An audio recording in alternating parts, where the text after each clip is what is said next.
Assalamualaikum warahmatullahi wabarakatuh. Alhamdulillahilladzi khalaqal insana fi ahsanit taqwim. Asyhadu an la ilaha illallahul malikul haqqul karim. Wa asyhadu anna Muhammadan abduhu wa rasuluh arsalahu rahmatan lil alamin. Wa sallallahu wasallam ala sayyidina Muhammad wa ala alihi wa ashabihi ajmain. Amma ba'du. Segala puji hanya milik Allahu Rabbi, Zat yang maha ghafur, Zat yang maha syukur, yang telah memberikan kita beribu-ribu nikmat yang tidak terukur. Nikmat iman, nikmat Islam, hingga nikmat sehat walafiat.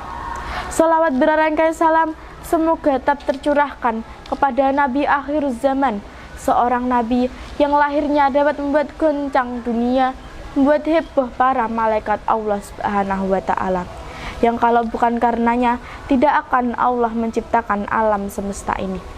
Siapakah dia? Tidak lain dan tidak bukan adalah Nabi Muhammad sallallahu alaihi wasallam. Semoga sahabatnya, keluarganya, dan kita selaku umat yang mengikuti sunnah-sunnah beliau mendapatkan syafaatnya. Amin, amin, Allahumma amin. Pada kesempatan kali ini saya akan menyampaikan kultum yang berjudul Lailatul Qadar dan hikmahnya. Pada bulan suci atau bulan Ramadan ini merupakan bulan yang paling istimewa bagi setiap muslim. Pada bulan ini kita sebagai orang yang beriman diwajibkan untuk melaksanakan ibadah puasa. Apabila kita beramal pada bulan Ramadan, maka pahalanya akan dilipat gandakan oleh Allah Subhanahu wa ta'ala. Di bulan Ramadan ini ada satu malam yang sangat luar biasa, malam yang diburu oleh umat muslim, yakni malam kemuliaan, atau yang sering kita dengar dengan malam Lailatul Qadar. Satu malam yang penuh dengan kemuliaan, keagungan, dan tanda-tanda kebesaran Allah Subhanahu wa ta'ala, yang apabila kita beramal pada malam hari ini, maka Allah akan memberikan kebaikan kepada kita senilai dengan kehidupan selama 83 tahun. Lailatul Qadar merupakan dua kalimat Allah Subhanahu wa ta'ala yang keutamaannya secara khusus tentang malam tersebut. Sebagaimana firman Allah, dan di antara malam maka bertasbihlah kepada Allah Subhanahu wa ta'ala, dan selesai ini setelah salat. Quran surat Qaf ayat 40. Adapun Qadar menurut para ulama memiliki dua makna penting. Yang pertama bermakna kemuliaan, dan yang kedua bermakna penetapan. Dikatakan malam kemuliaan karena memang pada malam hari itu terdapat banyak kemuliaan. Di antara kemuliaan-kemuliaan tersebut adalah Allah menurunkan Al-Quranul Karim, dan di antara penetapan-penetapan tersebut adalah Allah menetapkan takdir-takdir. Malam Lailatul Qadar juga bisa dikatakan sebagai malam keselamatan, yakni para setan kesulitan untuk melakukan keburukan, melangsungkan kejahatan, sehingga menjadi sebuah malam keselamatan bagi kita sebagai manusia agar dapat beribadah dengan tenang. Pemirsa yang dirahmati Allah Subhanahu wa ta'ala, dalam sebuah riwayat Nabi Muhammad sallallahu alaihi wasallam menceritakan bagaimana turunnya surat Al-Qadr. Nabi Muhammad menceritakan tentang seorang Bani Israel yang berjihad dan beribadah selama 1000 bulan. Kemudian kaum muslimin terkagum-kagum, dan Allah Subhanahu wa ta'ala menurunkan surat Al-Qadr sebagai malam yang sangat berharga, malam yang kemuliaannya lebih baik daripada 1000 bulan. Dan kapan malam Lailatul Qadar itu diturunkan oleh Allah?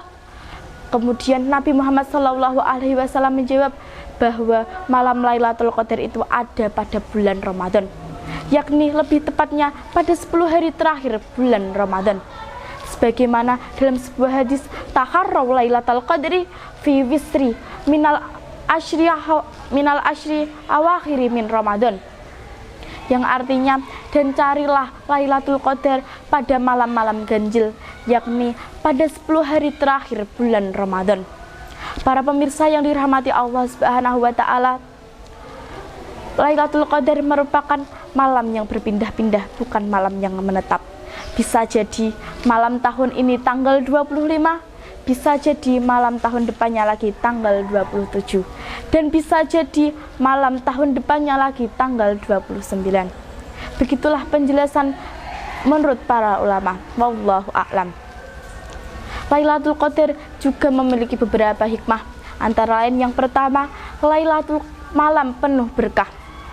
Pada malam ini Allah Subhanahu wa taala membuka seluas-luasnya pintu ampunan kepada hambanya yang ingin memohon ampun atas dosa-dosa yang telah dilakukannya, baik secara disengaja maupun tidak disengaja. Allah membuka seluas-luasnya pintu surga dan menutup rapat-rapat pintu neraka. Yang kedua, malam kemuliaan. Pada malam hari itu Allah Subhanahu wa taala menurunkan Al-Qur'an secara berangsur-angsur kepada Nabi Muhammad sallallahu alaihi wasallam selama kurang lebih 23 tahun, atau lebih tepatnya 22 tahun, 2 bulan, 22 hari. Yang ketiga, malam Lailatul Qadar, malam yang lebih baik daripada 1000 bulan. Terdapat dalam surat Al-Qadr ayat 3, malam Lailatul Qadar, malam yang lebih baik daripada 1000 bulan. Terdapat dalam surat Al-Qadr ayat 2 dan 3. Allah Subhanahu wa taala menurunkan Al-Qur'anul Karim pada malam ini sebagai petunjuk untuk bisa menghadapi kehidupan yang lebih baik. Yang keempat, peristiwa turunnya malaikat ke bumi. Pada malam itu, malaikat Allah Subhanahu wa taala turun bergantian ke bumi untuk mengajak manusia kepada kebaikan. Makanya pada 10 hari terakhir bulan Ramadan, banyak manusia yang berusaha memanfaatkan waktu dengan sebaik mungkin dengan penuh keikhlasan. Yang kelima, malam penuh berkah dan kedamaian. Apabila seseorang telah mendapatkan malam Lailatul Qadar, maka hidupnya dipenuhi dengan keberkahan dan kemuliaan. Sesuai dengan Al-Quran surat Ad-Dukhan ayat 3-5, sesungguhnya kami telah menurunkan satu malam yang dipenuhi keberkahan. Sesungguhnya kami telah memberitahu tentang hal itu. Yang keenam, Lailatul Qadar, malam penuh ampunan. Barang siapa yang menegakkan salat pada malam Lailatul Qadar atas dorongan iman dan mengharap kepada Allah Subhanahu wa taala, maka diampunilah dosa-dosanya. Hadis riwayat Al-Bukhari, An-Nasai, dan Ahmad. Untuk hal itu, kita sebagai manusia yang lemah, yang bernaung kepada Allah Subhanahu wa taala, harus meminta ampunan kepada Allah Subhanahu wa taala. Para pemirsa yang dirahmati Allah Subhanahu wa taala, mudah-mudahan kita dimudahkan oleh Allah Subhanahu wa taala dan diberikan taufik agar dapat bertemu dengan malam yang lebih baik daripada 1000 bulan. Dan apabila seseorang diharamkan mendapatkan malam tersebut, maka sudah celakalah dia dan sudah rugi besar. Mudah-mudahan Allah Subhanahu wa taala memberikan kepada kita umur yang panjang agar dapat bertemu di malam Lailatul Qadar dan bulan Ramadan tahun depannya lagi. Amin amin Allahumma amin. Tidak ada kata yang indah selain doa, tidak ada awalan selain akhiran. Maka dari itu saya tutuplah kultum saya pada kali ini. Wallahu muwaffiq ila aqwamit thoriq. Akhirul kalam. Wassalamualaikum warahmatullahi wabarakatuh.